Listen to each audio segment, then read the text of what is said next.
जिसने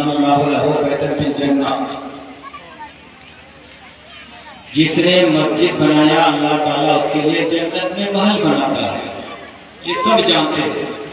लेकिन सरकार फरमाती है अगर किसी ने एक चिड़िए के घोंसले के बराबर, चिड़िया का घोंसला कितना साफ है, अगर एक चिड़िए के घोंसले के बराबर भी किसी ने मस्जिद बनाई तो अल्लाह ताला उसके लिए जन्नत में महल बनाता है। ये तरगीब के लिए मस्जिद का मकाम, अगर चिड़िया के घोंसले के बराबर भी किसी ने मस्जिद बनाई तो अल्लाह ताला उसके लिए जन्नत में महल बनाता है। और कोई लोग कहते हैं हमारी मस्जिद छोटी है और ये सामने में 3 मंजिला 4 मंजिला घर है। अरे मस्जिद का मकाम ये है कि तैतुस्सरा से लेकर अर्शे मुअल्ला तक उसका रिश्ता जुड़ा हुआ है। तैतुस्सरा से लेकर अर्शे मुअल्ला तक उसका रिश्ता जुड़ा हुआ है। ये मस्जिद का मकाम। आज कुछ पैसे वाले लोग होते हैं जिनको बहुत अकड़ होता है और फौरन मस्जिद में जब दाखिल होंगे तो क्या कहेंगे, हाथ दिखाएंगे इमामों को, इमाम साहब आप मस्जिद में झाड़ू लगाए नहीं, ऐसा है। मेरे दोस्तों बुजुर्गों कुर्बान जाओ, मस्जिद नबवी शरीफ की जब तामीर हो रही थी तो सहाबाए किराम फरमाते हैं कि हम एक ईंट ला रहे थे तो सरकार दो आलम सल्लल्लाहु अलैहि वसल्लम दो ईंट लेकर आ रहे। और आज कोई मुखिया, कोई एमएलए, कोई सरपंच ये काम करेंगे, इमाम साहब अब ये क्यों नहीं कर रहे, क्यों नहीं झाड़ू मारे हैं? सरकार को मस्जिद में किस कदर लगाव थी। सहाबाए किराम ने अर्ज़ की या रसूलुल्लाह सल्लल्लाहु अलैहि वसल्लम आप छोड़ दीजिए, हम है ना। सरकार फरमाते हैं कि तुम्ही को अजर लेगा, तुम्ही को अजर लेगा। यह है मस्जिद का मकाम। एक ज़ईफा खातून थी जो मस्जिद नबवी में झाड़ू लगाती थी, झाड़ू। अचानक उसकी तबीयत बिगड़ गई। सरकार ने सहाबाए किराम से अर्ज़ किया अगर कुछ तबीयत ज्यादा हो जाए तो मुझे इत्तला करना। यहाँ तक कि रात के वक्त गुड़िया का इंतकाल हो गया तो सरकार फरमान है कि अगर कोई इंतकाल कर जाए तो उसको जल्दी से दफना दो। तो सहाबाए किराम ने रात के वक्त उसको दफना दिया। सरकार को जब पता चला मान हुआ तो ज़ईफा खातून का इंतकाल हो चुका तो सहाबाए किराम से अर्ज़ किया तुम लोगों ने मुझे इत्तला क्यों नहीं की। तो सहाबाए किराम ने अर्ज़ की या रसूलुल्लाह सल्लल्लाहु अलैहि वसल्लम हमने सोचा कि आपकी नींद में खलल पहुंच जाएगा इसलिए हमने आपको नहीं जगाए। अल्लाहु अकबर। मस्जिद में झाड़ू लगाने वाली उस ज़ईफा खातून का मुकाम ये है, वो सही दूसरी मर्तबा जनाजा कोई नहीं पढ़ सकते मगर जो नबी तमाम उम्मतियों के वारिस हो उनका मकाम ही अलग है। सरकार सहाबाए किराम के पास अर्ज करते हैं चलो ज़ईफा खातून को कब कहां पर है। अल्लाहु अकबर। सरकार दो आलम सल्लल्लाहु अलैहि वसल्लम सहाबाए किराम को लेकर उस ज़ईफा खातून की कब्र के पास गए और दूसरी मर्तबा का जनाजा पढ़ लिया। दूसरी मर्तबा जनाजा। अब बताओ मस्जिद में झाड़ू लगाने वाले का ही मुकाम है और बड़े बड़े पैसे वाले मस्जिद में झाड़ू कर इमाम साहब को ही डालेंगे। इमाम साहब क्या बात आप कभी नहीं लगाए। अल्लाह का कुर्बान जाओ मेरे दोस्तों। मस्जिद का मकाम ये है कि अगर मस्जिद में कोई चिराग जलाता है, चिराग, और आज तो बल्ब का जमाना है, कोई अगर बल्ब जलाता है ना तो जब तक वो बल्ब जलता रहता है 70,000 फरिश्ते उसके लिए मग़फ़िरत की दुआएं करते रहते हैं। इतने 70,000 फरिश्ते जो बल्ब जलाता है, जो चिराग जलाता है उसके लिए मग़फ़िरत की दुआएं करते रहते हैं। लेकिन हम बल्ब नहीं जलाएंगे, हमारे पास टाइम कहाँ है, बल्कि इमाम ही को जलाब दिखाएंगे और उस इमाम के बारे में कुछ पता नहीं। अरे भाई इमाम साहब अगर एक दिन गैर हाजिरी कर ले तो इमाम साहब के पीछे पड़ जाएंगे और कहेंगे इमाम साहब क्या बात है, सारा काम क्या घर ही में करना है तो फिर मस्जिद में क्या करेंगे, हम नमाज कैसे पढ़ेंगे। अफसोस तो उस वक्त होती है कि आज के दौर में भी नमाज जनाजा में जब जाते हैं जब नियत बताना पड़ता है। कैसे मुसलमान हैं भाई। हाँ अफसोस, एक जरा सा भी अफसोस नहीं। और उस मस्जिद के इमाम के ऊपर आप लोग जो इस तरह से हरकतें करते हैं, उस इमाम का मकाम मालूम है। कुरान पाक खोल करके देखिए 15वां पारा रुकू नंबर 7 यौमा नदउ कुल्ला उनासिम बिइमामिहिम। कल क़यामत के दिन लोग अपने अपने इमामों उस इमाम की मदद नहीं करते लोग। अरे भाई अफसोस करो कि तुम लोग घरों में सोए रहते हो, नरम नरम गरम गरम बिस्तरों पर सोए रहते हो, मगर एक मस्जिद का तन्हा इमाम है कि सोने के बावजूद 6000 7000 8000 तनख्वाह देने के बावजूद वो इस कदर सब्र करते हैं कि तुम्हारे अहलो अयाल पूरे गांव के लिए कुल मोमिनीन कुल मोमिनात के लिए मग़फ़िरत की दुआएं करते रहते हैं। इमामी के बारे में आप ये ख्याल रखते हो और उलमा को अरे सरकार फरमाते हैं उलमा वरसतुल अंबिया, उलमा अंबिया के वारिस। अच्छा हजरात एक बात बताओ, इमाम हसन इमाम हुसैन से किसकी मोहब्बत है? सबको मोहब्बत है ना जी। अच्छा एक मर्तबा अगर इमाम हसन इमाम हुसैन से मोहब्बत है तो हाथों को उठाकर मोहब्बत का सबूत पेश कर सकते हैं। बोलिए तो या हुसैन। माशाअल्लाह मोहब्बत है। सरकार क्या फरमाते हैं? इन्नल हसन वल हुसैन सय्यदा शबाबी अहल जन्नह। हसन और हुसैन दोनों जन्नती जवानों के सरदार है। अल हसन वल हुसैन हुमा रैहानिया मिन दुनिया। हसन और हुसैन मेरे दुनिया के फूल है।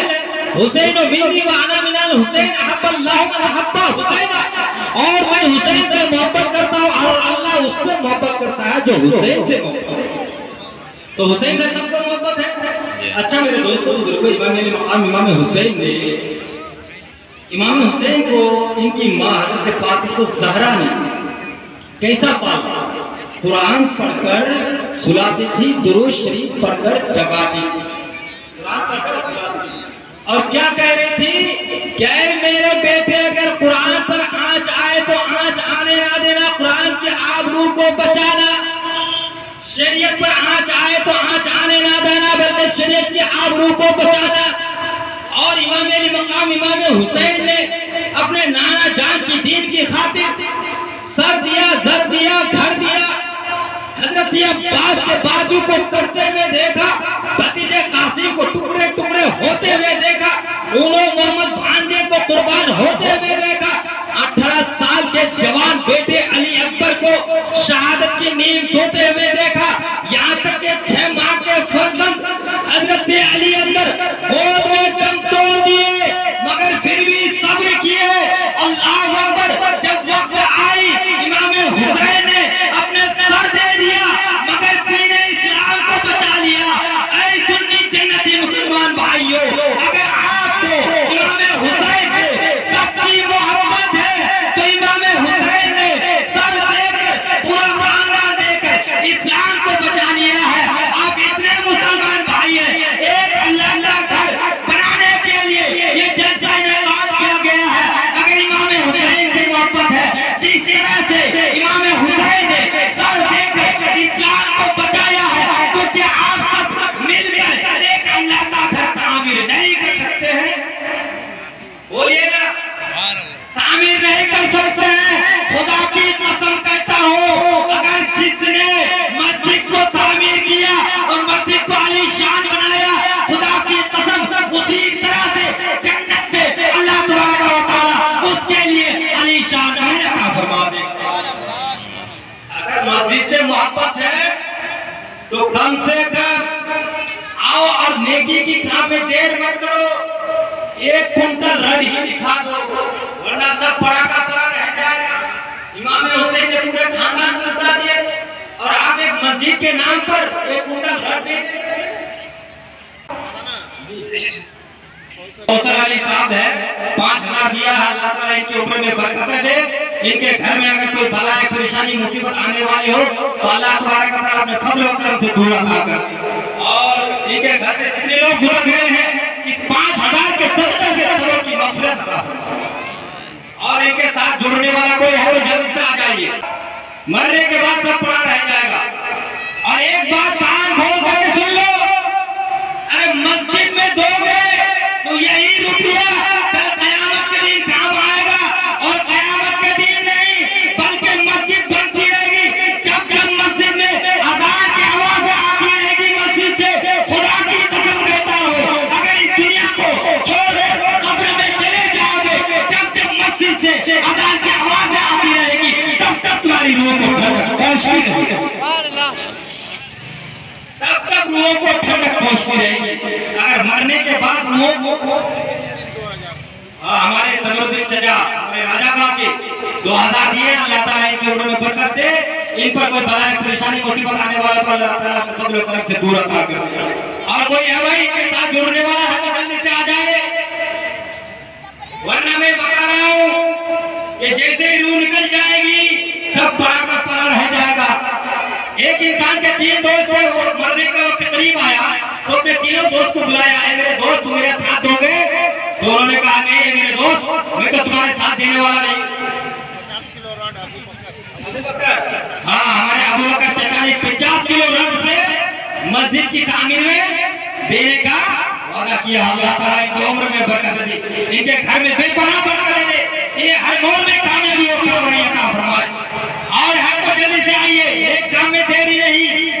मेरे दोस्तों बुजुर्गों, देखो मरना सबको है, कुछ ऐसा काम कर जाए कि मरने के बाद सदका जारिया बन जाए।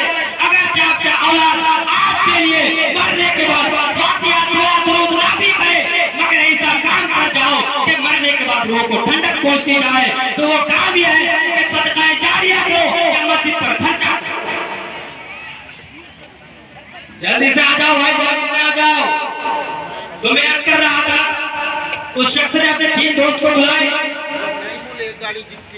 हाँ नहीं बोल भाई, ये गाड़ी हाजी साहब का बेटा, अल्लाह ताला इनके घर में बेपनाह बरकत दे, इन पर कोई बला परेशानी मुसीबत आने वाला तो अपने फजल करम से दूर अता कर दे, और इन्हें हर मोड़ में कामयाबी और काम मिलने का फरमाए। और कोई है तो जल्दी से आओ भाई, जल्दी से आओ, एक ना एक दिन मरना है। मरने के बाद औलादे भी अगर साथ छोड़ देंगे ना, और मस्जिद में अगर एक ईंट भी लगा दोगे तो अल्लाह ताला उसके लिए जन्नत में महल बनाएगा। एक ईंट अगर मस्जिद में एक ईंट भी लगा दोगे तो अल्लाह ताला जन्नत में महल बनाएगा। मेरे दोस्तों बुजुर्गों, अगर जन्नत में महल बनाना चाहते हो तो जल्दी से उठो और यहाँ लिखवा करके जाओ, क्योंकि एक ना एक दिन हम सबको मरना है। तो मैं अर्ज कर रहा था, 3 दोस्त थे, उन्होंने अपने दोस्तों को बुलाया, मेरे दोस्त मैं तो जाने वाला हूँ, क्या तुम मेरे साथ दोगे? तो पहले दोस्त ने इनकार कर दिया, कहा मैं तुम्हारा साथ देने वाला नहीं हूँ। फिर दूसरे दोस्त को बुलाया, क्या तुम मेरे साथ दोगे? उन्होंने भी इनकार कर दिया कि मैं तुम्हारे साथ देने वाला नहीं हूँ। तीसरे दोस्त को जब बुलाया तो उसने क्या कहा, अरे मैं साथ कहाँ छोड़ने वाला हूँ, मैं तुम्हारे साथ कहाँ छोड़ने वाला हूँ, तुम्हारे साथ साथ जाऊंगा। अब वो 3 दोस्त कौन होते हैं? अल्लाह अकबर, सुभान अल्लाह, सुभान अल्लाह। वहाब अली भाई ने 5500 5500 से मस्जिद के नाम पर चंदा दिया। अल्लाह ताला इनके घर में बेपनाह बरकत दे, इनकी उम्र में बरकत दे। हजरात मोहतरम, एक बात बताऊं, मस्जिद में वही चंदा देता है जिसके चंदे को रब तबारक व तआला कबूल फरमाए। समझते हैं? और सबके बस की बात नहीं है। कितने लोग ऐसे हैं कि शराब के अड्डे में बियर बार में जाकर के देगा, मगर यहाँ नहीं देगा। और कितने इतने पैसे वाले हैं, चाहे मुखिया हो, चाहे सरपंच हो, चाहे एमएलए हो, चाहे एमपी हो, किसी को ये तौफीक नहीं होगी कि मरने के लिए कुछ तैयारी करके जाओ।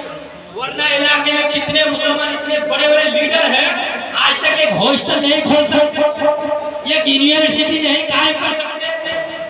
चाहे तो उसके कलम से यूनिवर्सिटी बन जाएगा, चाहे तो एक हॉस्टल बना देगा, मगर नहीं करेगा क्योंकि उसको तौफीक नहीं। वो गुनाह कर करके उसका दिल सियाह होता है। और एक बात कान खोल के सुन लो, अगर रब तबारक व तआला किसी बंदे से नाराज है तो सबसे पहले रब तबारक व तआला उस बंदे से सजदे का हक ही छीन ले। आज लोग कहते हैं हम मस्जिद जाएंगे टाइम नहीं है, समझ लो कि रब तबारक व तआला नाराज है। और एक बात बता दूं, अगर मस्जिद में किसी इंसान को सुकून न मिलता हो तो समझ लो तो उसका ईमान कमजोर है।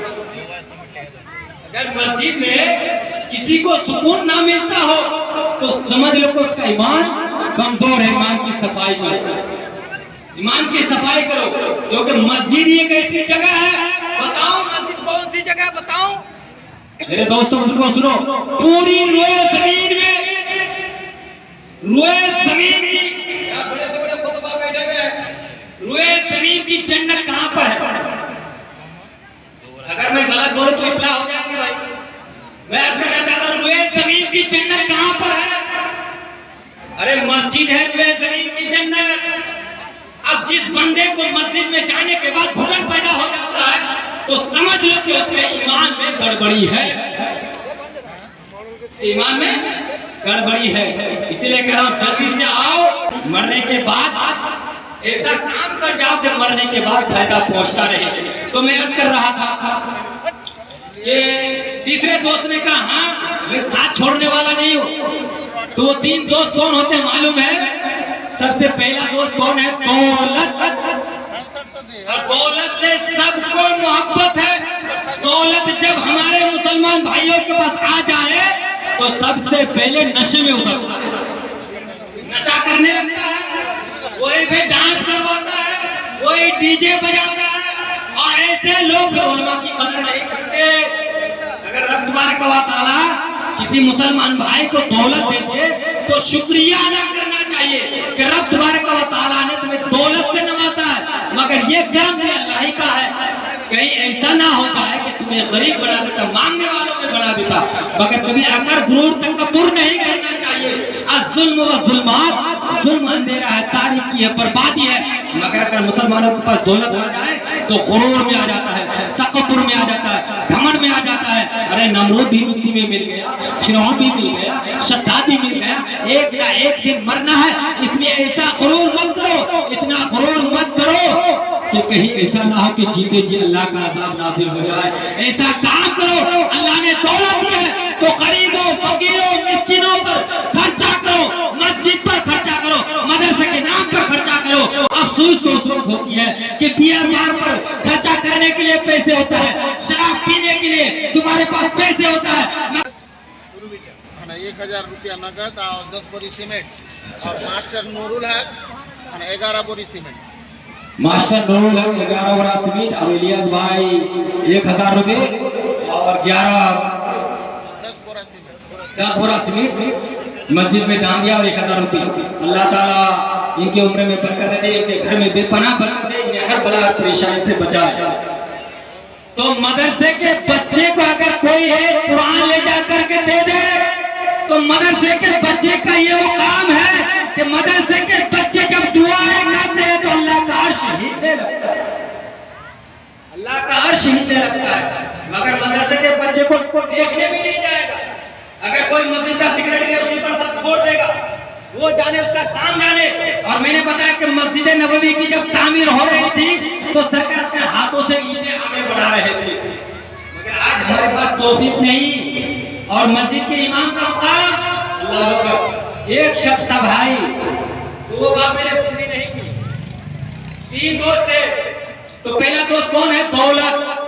दौलत जब अल्लाह तबारक व तआला को किसी को दे तो गुरूर तकब्बुर घमंड नहीं करना चाहिए, बल्कि मदरसा, मस्जिद, मिस्कीन, गरीब, फकीरों पर खर्चा करना चाहिए।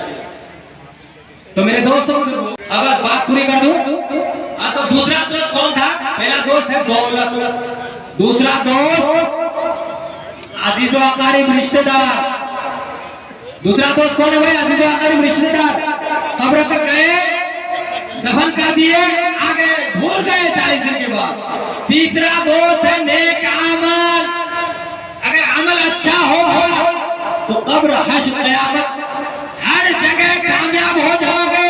मगर आज तो लोगों का हाल ये है कि न मस्जिद जाएंगे न नमाज पढ़ेंगे, तो मस्जिद बना लेना भी कामयाबी नहीं है, बल्कि मस्जिद की ग़िज़ा नमाज है, नमाज।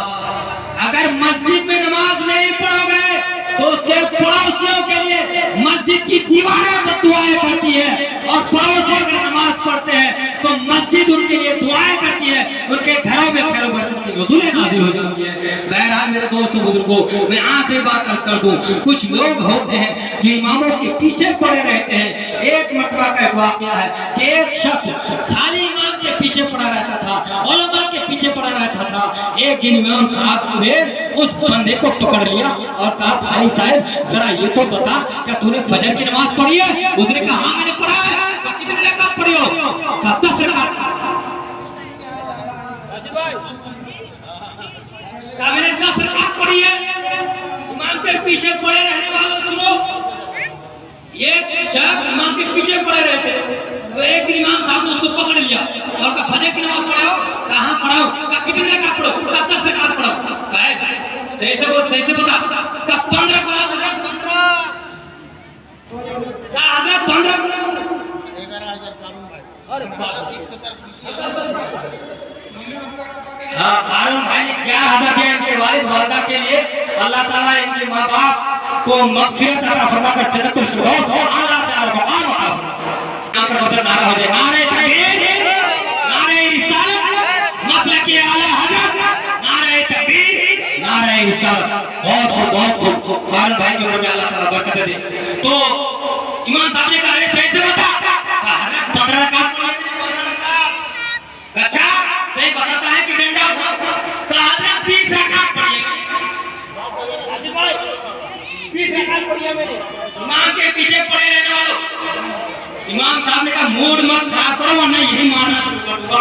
कहा हजरत मैं कह रहा हूँ 20 रकात पढ़ाओ। अब वो मुंह लटकता हुआ घर गए। बीवी ने कहा ऐसे मुंह लटक करके क्यों आ गए हो? क्या वो जो जिद्दी मौलाना है, जिद्दी इमाम, वो मेरे पीछे पड़ गया और मुझे पकड़ लिए और कहने लगे कि फजर की नमाज पढ़ो। मैंने कहा पढ़ाऊं। कहा कितने का? तो उसने मुझे पूछा कितने का पढ़ो? मैंने कहा 10। मगर वो माना नहीं। फिर मैंने कहा 15, फिर भी माना नहीं। फिर मैंने कहा 20, तब भी नहीं माने। इतना बड़ा जिद्दी मौलाना है। 20 कह दिया, फिर भी नहीं माना। बीवी ने कहा चाहिए कम से कम 4 ही बता देते। अल्लाह अकबर। वो शब्द अर्ज करते हैं, ऐ मेरी बीवी, जब 20 बता दिया तो माना नहीं, तो 4 बताने पर तो क्या मुझे मरवा देती? 7,000। आइनुल हक ने 7,000 रुपए दिया है। अल्लाह ताला इनको ऊपर में बरकत दे, ये हर बला हर परेशानी से महफूज रखे। और जितने लोग आए हो 10 रुपए 5 रुपए देकर मस्जिद में शामिल हो जाओ, ताकि जब मरो, जब अजान हो, आपकी रूह को ठंडक पहुंचती रहे। है नहीं है, वरना बताने को बहुत सारी बातें हैं हमारे सामने। एक से खतीब बैठे हुए। अब मैं यहीं पर अपनी गुफ्तगू को खत्म करता हूँ। वाह, अल्हम्दुलिल्लाह रब्बिल आलमीन, अस्तगफिरुल्लाह रब्बी व अतूबु इलैह।